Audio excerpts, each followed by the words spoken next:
Hi, this is John Linneball from John Linneball Tutoring, and this is AP US History video number 34, Democracy Reform and the Era of Good Feelings. And remember, if you like this video, please hit that thumbs up. Please subscribe, that'll really help me a lot, and please share this with anyone you like. I don't care as long as people know how to get to my channel. All right, with that, let's move on. American growth and change in the first half of the 19th century. The first half of the 19th century, that is the first half of the 1800s, was a period marked by demographic, geographic, and economic growth and change. So we have the Federalists, the Democratic Republicans. Those were the two political parties. We'll talk about that in just a little bit. Judicial review, that was where the Supreme Court gave itself the power to review statutes passed by Congress to determine whether they were constitutional or not. And internal improvements, those are things like this nifty, looks like a canal here, and we've got some bridges and things like that. Those are all things that improve infrastructure, especially transportation, which was sorely lacking in the new United States because it had been a wilderness, and so there really weren't very many highways or canals or anything like that. The Alien and Sedition Acts, those were two unconstitutional and unpopular laws that we'll talk about in just a second. And Henry Clay's American System, which was designed to improve American industry, manufacturing, internal improvements, etc. We'll discuss that later in this video, and we will discuss that in future videos as well. Power politics and economics in a new democracy. The U.S. became a mass democracy in the early 1800s. The property ownership requirements that originally were passed in colonial legislatures and kind of passed down to the new United States through the old colonial system, since they weren't going to reinvent the wheel all at once, were removed. So all of a sudden, average people who didn't own any land, or what's also called real property or real estate, could vote.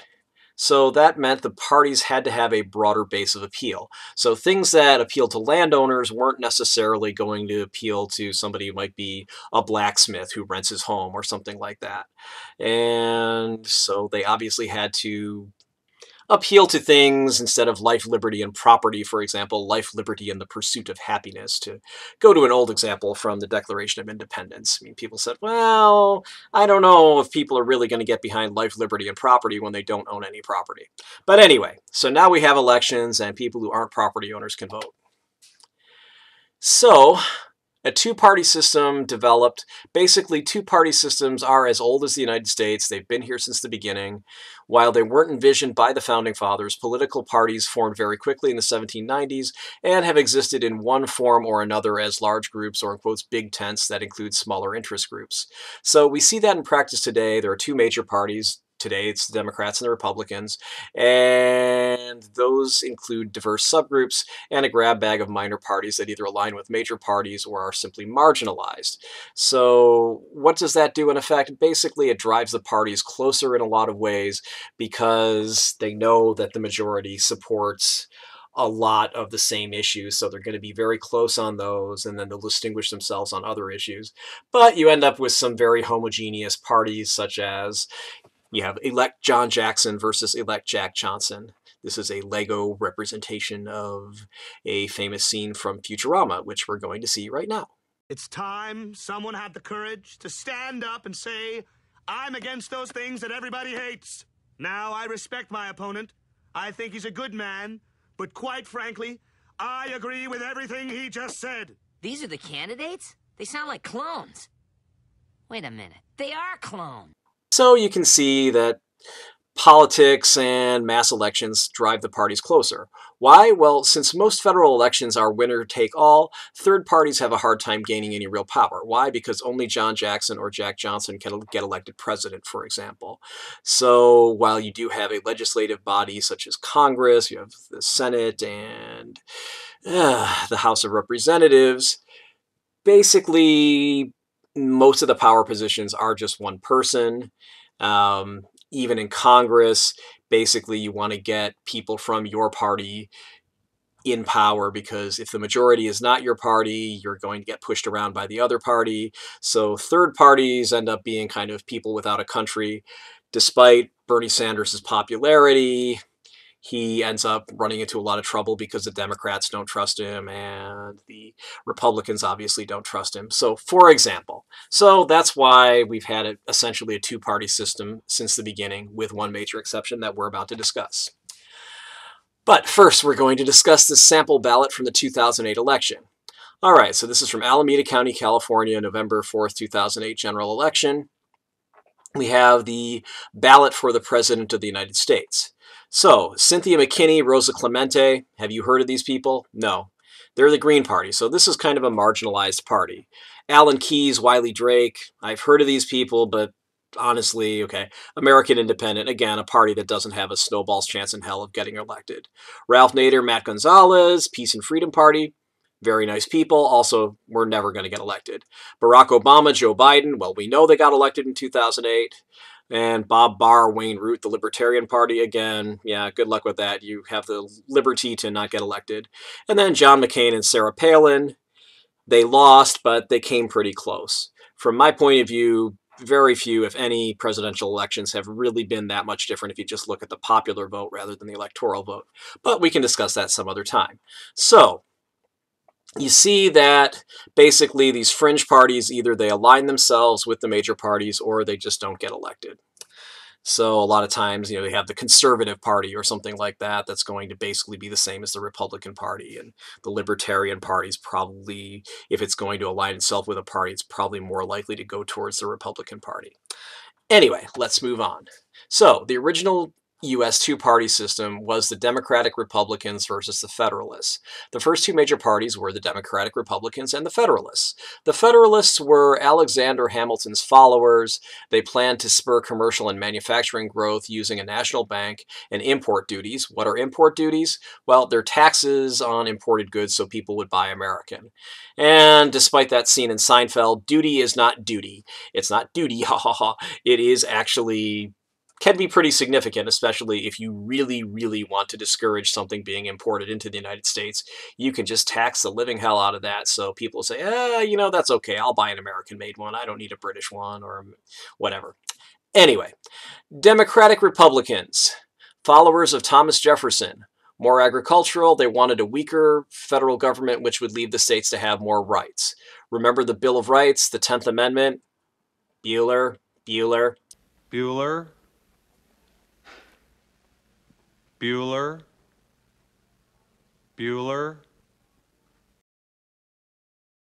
Anyway, states' rights versus a powerful federal government.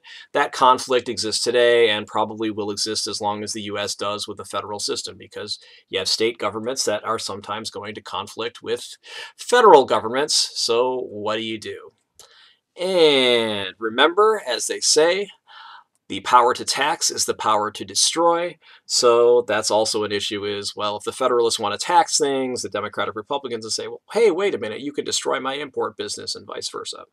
So these are all things you want to think about. If you tax something, you're discouraging it. If you issue maybe a government subsidy to something, you're encouraging it. I'll pay you money to grow something. That would be a subsidy. But I digress. Let's move on. Alien and Sedition Acts. The Federalists lose. Remember the Alien and Sedition Acts of 1798? Many saw those as an attempt to suppress the Democratic Republicans. And we can look up the Alien and Sedition Acts at thoughtco.com here, but I've got the highlights right here. The Alien Friends Act made it legal to deport aliens who were found, in quotes, dangerous to the peace and safety of the United States. The Alien Enemies Act allowed the president to deport or jail any male immigrant over age 14 from, in quotes, a hostile nation during wartime. So that would be a nation with which we were actually at war, perhaps an ally of that nation, even if they weren't directly at war with the United States. Certainly any enemy nation, yes, somebody who's over 14 could be deported or jailed. The Sedition Act made it illegal to criticize the government in some ways, even if the critical statements were true. Remember the Zenger case from New York, or actually New Amsterdam at that time? Anyway, the Naturalization Act, that changed the law, so immigrants had to live in the United States a lot longer to become a voter, so it increased that residency requirement from 5 years to 14 years. And we can look up the Alien and Sedition Acts in Wikipedia. Don't worry, these are all going to be in the description at the bottom. Anyway, if so, they backfired. The Democratic Republicans won the 1800 presidential elections. And here's nullification. I've used this in previous videos. I do apologize that nullification is spelled wrong. I just think it's a really neat graphic, even if whoever made it didn't put 2 L's in nullification. But anyway, the Alien and Sedition Acts. When John Adams violated the Bill of Rights, banning speech critical of his government, Thomas Jefferson and James Madison wrote the Kentucky and Virginia resolutions showing that state and local governments could nullify any federal violation of the U.S. Constitution and any action not authorized by that document. Wouldn't count on that today, but it's definitely very gutsy of Mr. Adams and Mr. Jefferson to do that. So, or I'm sorry, of Mr. Madison and Mr. Jefferson. Mr. Adams was the one who violated the Bill of Rights. So Adams was discredited, the illegal censorship overturned, his career and party destroyed. So nullification protected freedom of expression in the U.S., at least for the time being. And basically, that's one way to do it, but normally the way they would do it rather than nullification these days would be you would appeal it to the Supreme Court. Certainly something like this would be something the Supreme Court would touch upon. They would rule on that immediately, and it would be rejected because the First Amendment gets an awful lot of protection from the Supreme Court because it's freedom of speech and freedom of religion, etc. The era of good feelings. I'm picking up good vibrations. Okay, I won't sing any more Beach Boys to you, but anyway. In 1800, the power was transferred from the Federalists to the Democratic Republicans, who were often just called the Republicans. The political tensions diminished as the rural/agricultural areas of the U.S., where the Republicans were strong, kind of like today, grew faster than the northeastern commercial cities. The Federalists also lost popularity because they opposed the War of 1812, which was actually quite popular. As such, there was really only one major party competing for national elections in the 1810s and the 1820s, which led to the era of good feelings, because there was reduced conflict, I suppose. The Monroe presidency and the Federalist legacy. But don't write the Federalists off quite yet. We have James Monroe easily winning the 1816 presidential election. Boy, doesn't that give you a good feeling? Ha, ha, ha. Anyway, Monroe. Monroe was kind of a throwback in his fashion sense. He liked to wear silk stockings and knee breeches and powdered wigs. So that was like George Washington and the late 1700s presidents. And he also had a throwback policy, which was actually pretty smart, of bringing advisors with different political viewpoints to his cabinet, as Washington had done. So, for example, Monroe's stressing of internal improvements was very similar to Federalists, that is, the opposition's ideology. They were the big internal improvement, tariffs, develop industry people, and Monroe said, oh, all right, well, yeah, okay, let's listen to what these people have to say, and let's do some of that. Again, you're kind of closing the gap between you and your opposition. So if someone says, well, I don't like this policy. Why? My policy is just like my opponent's. You like that policy, right? Anyway, so we see what we're doing here with the Jack Johnson versus John Jackson policy. The Federalist ideas also lived on in the Supreme Court, which couldn't be voted out. Supreme Court justices have tenure for life. So they quit when they want to quit, basically. And the nation also started manufacturing as Hamilton had hoped, and Henry Clay's American system helped keep this alive and well. So you might be asking, John, what's this American system you're talking about? You said you were going to talk about it. How come you're not talking about it? Fine, I'm going to talk about it. All right, so here we have a little picture of Henry Clay, the American system. The purpose of the American system was to balance the nation's industry, agriculture, and commerce to improve internal trade. The plan was to have a protective tariff to protect U.S. industry and increase trade between the states. The West would sell food products. The Western United States back then was basically what's the Midwest today, so it's the breadbasket of the country. The South would trade raw materials like cotton, etc., all the plantation industry, or agriculture, I should say. And the North, of course, with the industry would create manufactured goods for trade. There would be a national bank that would increase commerce, it would stabilize the currency and credit, and there would be federal funds for internal improvement, roads, railroads, canals, etc., to help bring agricultural products to market and manufactured goods back to the South and the West. Where would the government get the money for it? Well, from tariffs, of course, and from land sales. So let's move on. The Supreme Court comes into its own. The Supreme Court gave itself its most important power, the power of judicial review, in the case of Marbury versus Madison. The case was based upon judicial appointments made in the last days of the John Adams administration. Incoming President Thomas Jefferson wanted his own judges, so he ordered Secretary of State James Madison not to deliver the judicial appointment notices. A judicial appointee, William Marbury, demanded his appointment be delivered.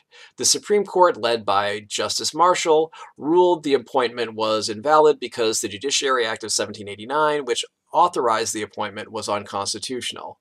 Judicial review is the most important function of the Supreme Court in maintaining the balance of power between Congress, the President, and the Supreme Court itself. So, Marbury versus Madison was the case where the Supreme Court literally just invented its own power to review these statutes. Luckily, everybody thought it was a good idea, which it was, so everybody said, okay, let's go with it. That's a great example of running something up the flagpole to see who salutes it. In this case, everyone saluted that particular flag. So here's a little engraving. It is emphatically the province and duty of the Judicial Department to say what the law is, Marbury versus Madison, 1803, and it is what they do. They are the legal interpreters. They tell you what the law means. And here's a little Frank and Ernest cartoon. It's either constitutional or unconstitutional. We don't use a scale of 1 to 10. That's true, but they might use a scale of 5 to 4. So, the Marbury decision was unanimous to split decisions. For example, 5 to 4 votes in the present-day 9-justice Supreme Court indicate that a decision might be overturned in the future. And my answer is yes, of course it does. If it's that close, then all it takes is a swing where a judge dies or retires and a judge with a different political viewpoint comes on, and then all of a sudden it's 5-4 the other way. And things like that. So yes, close decisions usually mean that it's something that could be changed when revisited in the future. Unanimous decisions where it's 9-0 means nope, even judges who normally hate each other's decisions, etc., they're all saying, nah, we all agree on this one. So that one is probably going to stand if it's unanimous, but if it's not, no. In this case, you're asking the Supreme Court, would you like more power? And surprisingly, they said, why, yes, we would like more power. In this case, I think it was a good decision anyway, but let's move on. You like this little curtain effect? Okay.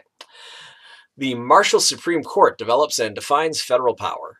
A number of Marshall Supreme Court decisions established federal supremacy over state law. So normally federal laws trump, so to speak, they overrule state law. So McCulloch versus Maryland, 1819.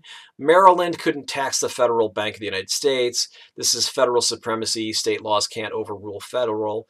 And think about it. If they ruled the other way, they'd say, well, your bank is in our state of Maryland, so we're going to tax it. You would have many different problems because then the power to tax is the power to destroy. So what if one state really didn't like the Bank of the United States? So they said, fine, we're going to tax it so much that it's just prohibitively expensive and you'll have to move the Bank of the United States out of our state. Does that make sense? No, it does not. Especially if it's supposed to regulate trade and commerce in the whole United States. So that's why that worked that way. Besides the fact that just generally federal laws should overrule state laws. Gibbons versus Ogden, 1824. New York can't grant a monopoly on ferry transit between New York and New Jersey. Well, obviously you can't have one state, New York, determine that, no, we're the only people who get to say who can run a ferry between New York and New Jersey. New Jersey might want to run its own home state ferry to New York, and so you can't have New York saying, nope, nope, nope, nope, you don't get to land any ferries here, but we can send ferries to you. That doesn't work. And that's an early example of the Commerce Clause of the Constitution, which regulates interstate trade. I could tell you a lot about the Commerce Clause. I won't, other than Commerce Clause is a great way for the Congress to pass laws that govern the states because they can say, well, we're doing this to regulate interstate commerce. Let's move on. Cohens versus Virginia, 1821. A Virginia private lottery owned by the Cohens, sued Virginia for prohibiting their lottery. So the Cohens ran a private lottery. They wanted to run it in Virginia. Virginia said, yeah, we're not too keen on that kind of gambling, so no. The Supreme Court ruled that it could hear an appeal from the Virginia courts, and in this case, it did rule against the lottery owners. So if there's any kind of federal constitutional issue, for example, you can appeal from a state court to a federal court because the federal courts are going to have the final say on what the federal Constitution says. Certainly, the Supreme Court is going to have the final say that if the Supreme Court says the Constitution or a federal law says X, it says X, even if all the other courts say it says Y. That's how that works. The Marshall Court and Native Americans. Worcester versus Georgia, 1832. A Georgia statute forbade Georgia citizens from entering and living upon native Cherokee territory without a special license from Georgia. The Supreme Court ruled that only the federal government has the right to negotiate with native tribes. So the native tribes, in this case the Cherokee, are separate nations, and states are not authorized to negotiate with foreign powers. Actually makes perfect sense if you think about it. Well, if it's a foreign country, we know that the Constitution says individual states can't make treaties with foreign powers for obvious reasons. Basically, you'd have a big mess if New Jersey said, oh yeah, we want to make a separate treaty with Canada, but New York wants to make another one with Canada, and the federal treaty with Canada says something else. No, it's just everything has to be done through the federal government when you're dealing with a foreign nation. However, this decision was largely ignored when the federal government pushed the Cherokee from their lands in the Trail of Tears incident, which you'll learn about in a little bit. Did you find this video useful? If you did, please like it and subscribe to my channel. Neither action costs you anything. You'll be alerted about my new videos. Why should you do that? Well, it's simple. YouTube doesn't let me share any ad revenue unless I have 1,000 subscribers and 4,000 hours, that's 240,000 minutes in case you care, of view time in a year. While many people are watching these, I don't have 4,000 hours of watch time. I don't quite have 1,000 subscribers at this time, although I'm getting very close. Ad money will help me make more videos, so help me help you. If you saw an ad during this video, please know I didn't get any of it. I know YouTube said, yeah, we're going to start putting ads on even if we're not monetizing your videos. So they mean they're not monetizing them for me. Anyway, just know if you saw an ad, I didn't get any of that money, and I won't until I have the subscribers and view time that YouTube demands. For the same reasons, you're not only welcome, but encouraged to share links in this video, put in playlists, etc. I gladly read and respond to constructive criticism or suggestions for new videos. I'd appreciate your input. I also reserve the right to delete such comments as troll posts and spam, because, come on, they're troll posts and spam. It's just somebody who's trying to make a big mess, or somebody who's trying to promote some worthless product on my page. Nah. Anyway, you can also hire me for tutoring. I'm in the San Francisco Bay Area, so subject to social distancing, mask, etc., I can meet with you in person. I, of course, can meet with you anywhere in the world if you want to meet online. And so thanks for watching, but I will give you a little more information after this if you want to watch for just a little longer. Contact me. All right, if you want to contact me, you can reach me on Facebook at www.facebook.com/LinnebalTutoring, instagram.com/john.linneball.tutoring. My phone number is 415-623-4251. You can call me. It's my cell phone. You can also text me if you like. Email, john@johnlinneball.com. Website, johnlinneball.com or johnlinneballtutoring.com. And there's testpreparation.locals.com is another site that I have that you might like, and it has a lot less advertising, etc. And so why not join my community there? And I'm also on lbry.tv at John Linneball Tutoring, and these videos will be up there as well. And my mailing address is John Linneball Tutoring, 1859 Powell Street, number 109, San Francisco, California, 94133. Finally, note, this is not a substitute for your classes, text, etc. This video is based upon Barron's AP United States History Review Book, the 4th edition, any other sources listed in the video description, and my general knowledge of U.S. history. While this should help you do very well on the AP US History exam, I cannot be responsible for what your teacher thinks is important and asks about in/on his or her own tests, homework, etc. Please read your class texts and pay attention to what your teacher says in class. With that, hope you're having a great day. Talk to you later.